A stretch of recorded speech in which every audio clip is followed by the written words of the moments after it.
आज हम ईशावास्योपनिषद के महत्वपूर्ण आलोचनात्मक प्रश्नों पर विचार करेंगे जो गत वर्ष की परीक्षाओं में पूछा गया है। तो सबसे पहला प्रश्न यही पूछा जाता है कि ईशावास्योपनिषद के प्रार्थना मंत्रों का वर्णन कीजिए, या पूछा जाएगा ईशावास्योपनिषद का संक्षिप्त परिचय दीजिए, या पूछा जाएगा ईशावास्योपनिषद का दार्शनिक विवेचन कीजिए, या पूछा जाएगा सारांश लिखिए। तो इन चारों का जो उत्तर होगा, इन चारों का एक ही उत्तर होगा। सारांश लिखिए, इन चारों का एक ही उत्तर होगा।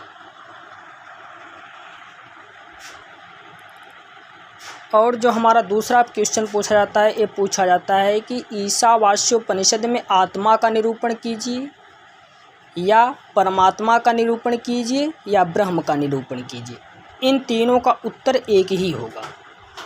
कभी कभी पूछ लेता है आत्मा का वर्णन कीजिए, कभी पूछ लेता है परमात्मा का वर्णन कीजिए, कभी पूछ लेता है ब्रह्म का वर्णन कीजिए ईशावास्योपनिषद के आधार पर।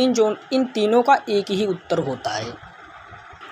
और तीसरा जो हमारा प्रश्न होता है वो होता है कि ईशावास्योपनिषद में ईशावास्योपनिषद के अनुसार कर्म का वर्णन कीजिए। तीसरा प्रश्न है।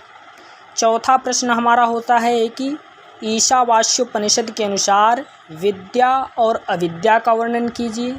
जैसा कि हम जानते हैं, विद्या को ज्ञान भी कहा जाता है, ज्ञान कहा जाता है, और अविद्या को कर्म भी कहा जाता है। तो एक ये भी प्रश्न पूछता है कि ज्ञान और कर्म का वर्णन कीजिए ईशावास्योपनिषद के अनुसार। और या तो पूछ लेगा ज्ञान मार्ग और कर्म मार्ग के समुच्चय का वर्णन कीजिए, या पूछ लेगा ज्ञान मार्ग या कर्म मार्ग के समुच्चय का फल। इन चारों का जो है उत्तर एक ही होगा, क्योंकि विद्या और विद्या को ही हम ज्ञान और कर्म भी कहते हैं। विद्या को ज्ञान कहते हैं और विद्या को कर्म कहते हैं। या तो आप इन्हें कह लीजिए कर्म मार्ग या ज्ञान मार्ग, और इनका फल। इन चारों का जो है उत्तर एक ही होगा, विद्या और विद्या। इनसे 3 मंत्र संबंधित हैं।